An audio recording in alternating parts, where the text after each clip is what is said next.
से उठवाई ले बौगे कि काटा माथा पर गे छौड़ी।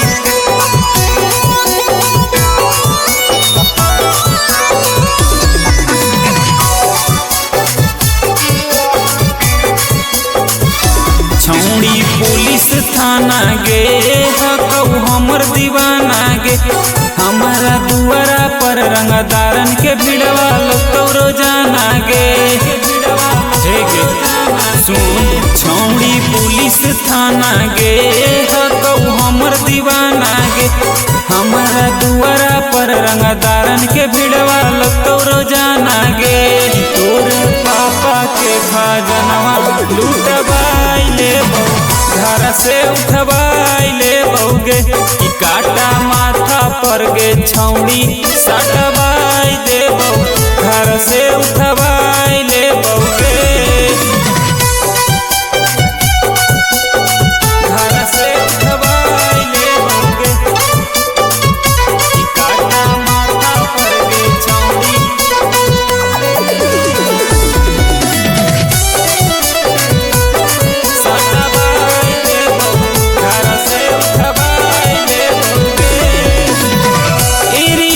सब गुंडा हको हमरे पहचान के, बैठल बैठल चलती हम चला बोहियोगे आराम से। सुन एरिया के सब गुंडा हको हमरे पहचान के, बैठल बैठल चलती हम चला बोहियोगे आराम से। कि जवन बोलतई ओकरा लाठी से पिटवाई देबौ घर से उठवाई ले बौगे कि काटा माथा पर गे छौड़ी सटवाई देबौ घर से उठवाई ले बौगे कि काटा माथा पर गे छौड़ी सटवाई देबौ घर से उठवाई ले बौगे।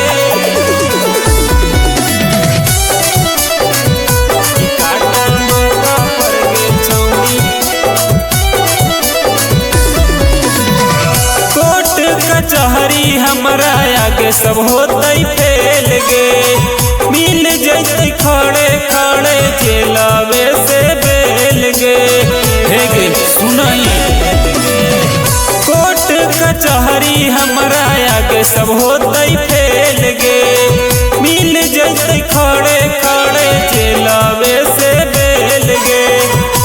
ऋतिक नरेंद्र से कागज बनवाई ले बौ घर से उठवाई ले बौगे कि काटा माथा पर गे छौड़ी